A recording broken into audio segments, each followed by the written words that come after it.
बेटा यहाँ बहुत दिन रह लिए, अब हमें विजय के घर छोड़ दे। बाबूजी आपको आए अभी कुछ दिन ही हुए हैं, 1 हफ्ता बहुत है, फिर आ जाएंगे, जैसे आप दोनों की इच्छा। मैं तो नहीं आ पाऊंगा, लेकिन ड्राइवर छोड़ देगा। कबीर को मानसी जी बैग में कपड़े रखते हुए बोली, कह तो दिया, पर वो बहुत मायूस हो गया। जानती हूँ, वह हमसे बहुत प्यार करता है, वो चाहता है हम उसके साथ रहे, पर हम भी क्या करें। जहाँ सम्मान नहीं, प्यार के 2 बोल नहीं, वहाँ मन लगाए भी तो कैसे। उधर कबीर मायूसी से अपने कमरे में गया। क्या हुआ है, चेहरे पर 12 क्यों बजे है? तुम्हारी इच्छा पूरी हो गई। माँ बाबूजी कल विजय के घर जा रहे हैं। मैंने थोड़ी कहा उन्हें जाने के लिए, अपनी मर्जी से जा रहे हैं। आप हर वक्त मुझे दोष क्यों देते हैं? वैसे भी उन्हें छोटी के पास अच्छा लगता है। पता नहीं क्या जादू किया है दोनों ने।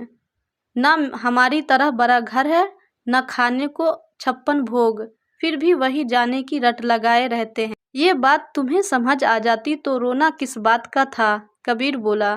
क्या मतलब है आपका? मेरी बात तुम्हें समझ कहाँ आती है? एक काम करो, इस बार तुम माँ बाबूजी को विजय के घर छोड़कर आओ। कोशिश करना कि 1-2 दिन तुम भी वहाँ रह सको, फिर तुम्हें पता चल जाएगा कि माँ बाबूजी वहाँ क्यों रहना चाहते हैं। शायद तुम्हें भी कुछ अकल आ जाए। कुछ देर सोच के मानसी बोली, ठीक है, मैं भी तो पता करूं कि ऐसा कौन सा खजाना है उस झोपड़ी में जो तुम्हारे मम्मी पापा वहाँ जाने के लिए उतावले रहते हैं। मालती जी और कुलदीप जी गांव में अपनी पुश्तैनी जमीन पर खेती बाड़ी करते थे।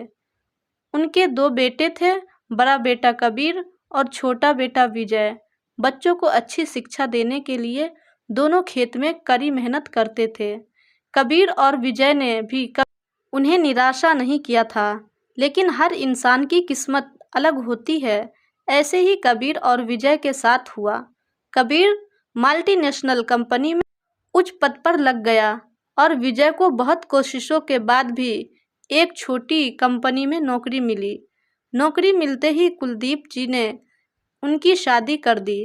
कबीर की पत्नी मानसी, जिसे अपने पति की नौकरी का घमंड था, आलीशान बंगला, नौकर चाकर, 2 गाड़ियाँ, सुख सुविधा की हर चीज़ उसके घर में थी। वही विजय की पत्नी सुकन्या संस्कारों में पली बढ़ी थी। उसका स्वभाव नरम और सुलझा हुआ था।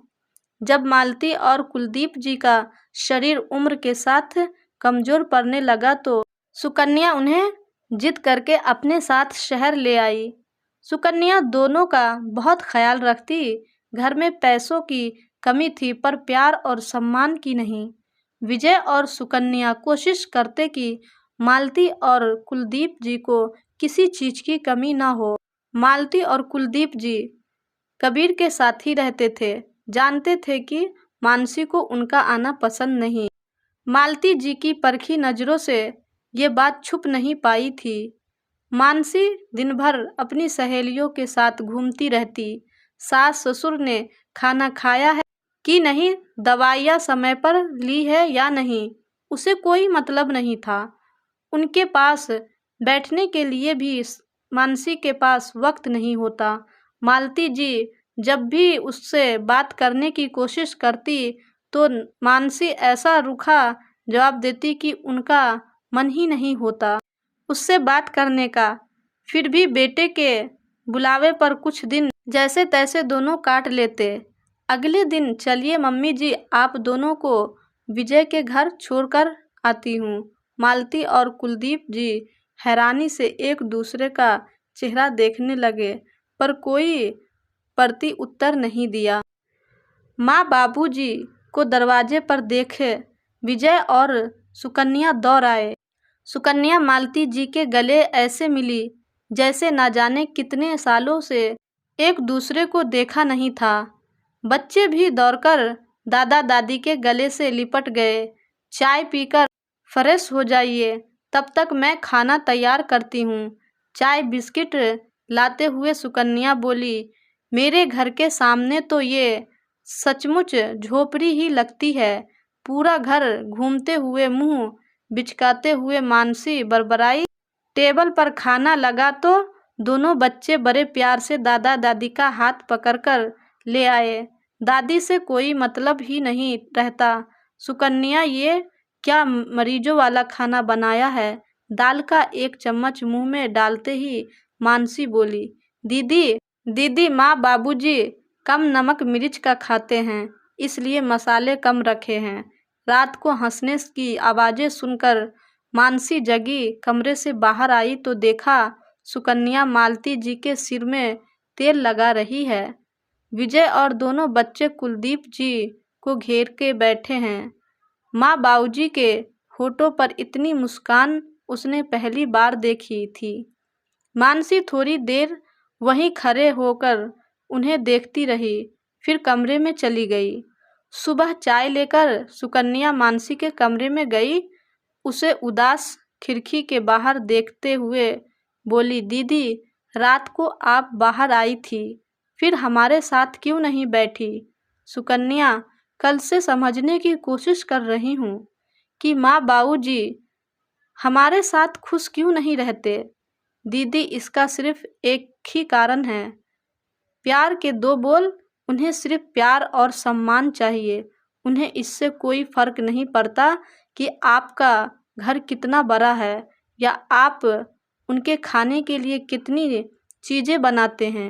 उनको इससे फ़र्क पड़ता है कि आपका उनके प्रति व्यवहार कैसा है। अगर ये प्यार उन्हें छोटे से घर में और दाल रोटी के साथ मिलता है तो बड़ा घर या पकवानों से सजी टेबल उनके लिए मायने नहीं रखती। दीदी, एक दिन हम सबको भी इस उम्र से गुजरना है। अगर हमारे बच्चे हमें सम्मान नहीं देंगे तो हमें कितनी पीड़ा होगी। एक बार हम ये समझ ले तो बड़ों का अनादर कभी नहीं करेंगे। सच कहा तूने, माँ बाबूजी ने हमें अलग नहीं किया, मैंने ही उनसे दूरियां बना ली थी। लेकिन अब ऐसा नहीं होगा, मुझे भी उनका प्यार चाहिए। मानसी ने संकल्प लिया था कि वह माँ बाबूजी को प्यार, सम्मान और अपनापन देने की कोशिश करेगी जिसके वो हकदार है।